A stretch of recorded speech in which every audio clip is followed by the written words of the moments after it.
पितृदोष लगने का कारण है क्या? आपने अपने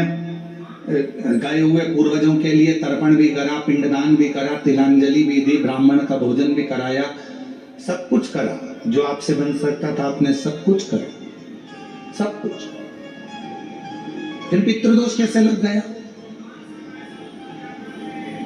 फिर पितरों का दोष कैसे लग सकता है? तो पितरों ने तुरंत भगवान देवादिदेव महादेव से कहा कि संसार सागर में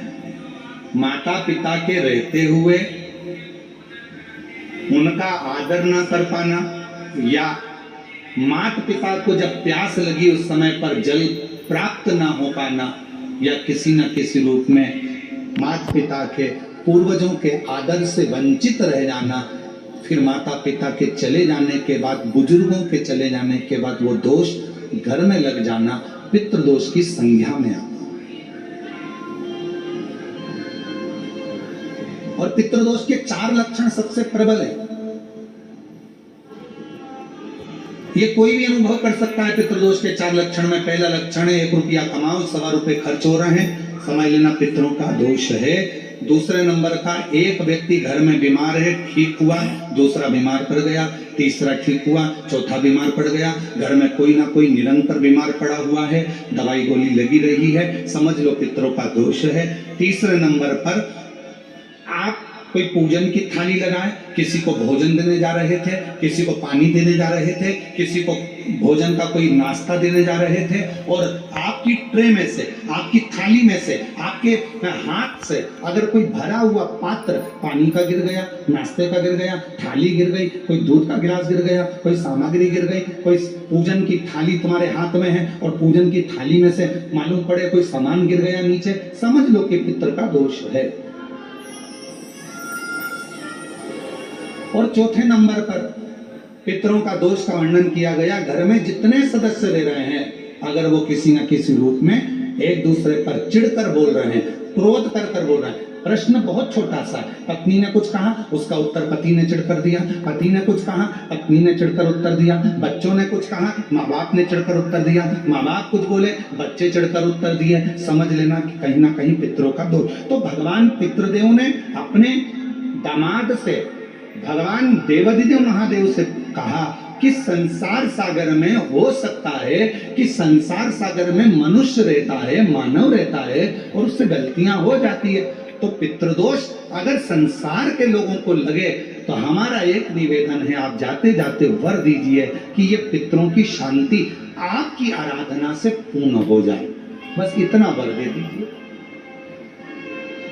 शिव जी उस समय पर मौन हो,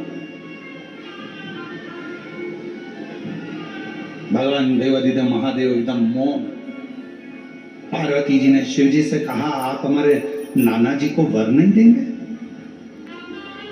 आप हमारे नाना नानी को वर नहीं देंगे? इन पितरों को, पितरानी को आप वर नहीं देंगे? शिव जी ने वर दिया मां पार्वती जी के नाना जी को और अपने नाना ससुर को। हे पितृदेव,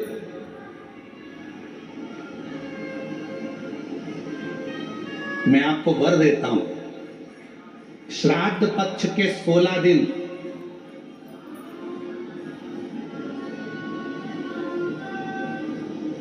यदि संसार का कोई मनुष्य बेल दूध का प्रयोग करता है, बेल दूध से मतलब होता है बेलपत्र के ये मध्य भाग जो होता है, बेलपत्री की जो नीचे की 2 पत्तियां जो होती है, ये 2 पत्तियां जो बेलपत्री की होती है, इस बेलपत्री की दोनों पत्तियों को शिवलिंग पर जब आप रखते हैं, शिवलिंग पर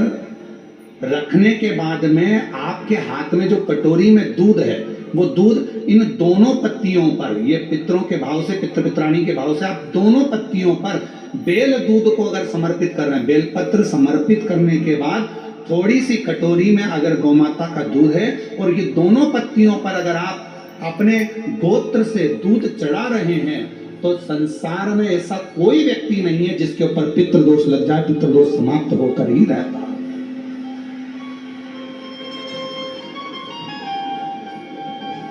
शिवलिंग पर बेलपत्र चढ़ाई, बेलपत्र चढ़ाकर ये नीचे की जो पत्ती है, आपका जो दूध का भाग है, वो 2 पत्ती पर चढ़ना चाहिए, तीसरी पत्ती पर जल का भाग आता है। 2 पत्ती पर आपका दूध का भाग रहेगा। और जब बेल दूध का प्रयोग आप करते हैं और दूध बाबा को 16 दिन श्राद्ध के अगर कोई कह दे कि आपके घर में पितृदोष है, ये दोष है, वो दोष है, सारे दोष आपके यहाँ लग गए हैं और आपके यहाँ ये 4 लक्षण अगर पितृदोष के दिख रहे हैं जो पहले कथा में वर्णित किए, अगर ये लक्षण दिख रहे हैं तो श्राद्ध पक्ष के 16 दिन पहले दिन से आप चालू हो जाओ। बेलपत्री शिव जी को चढ़ाया, कटोरी में या चम्मच में 2 बूंद का भी अगर दूध लेकर गए हो, थोड़ा सा भी, बस 2 पत्ती पर आपने दूध समर्पित करा और 1 लोटा जल जो तीसरे नंबर की पत्ती है उस पर समर्पित करा। आपको 16 दिन करने के बाद आपको खुद अनुभव होगा 17वें और 18वें दिन से कि मेरे घर में ऐसा लग रहा है कि सब शांति है और कोई किसी से चिढ़कर बात नहीं कर रहा, लक्ष्मी की वृद्धि अपने आप होना प्रारंभ।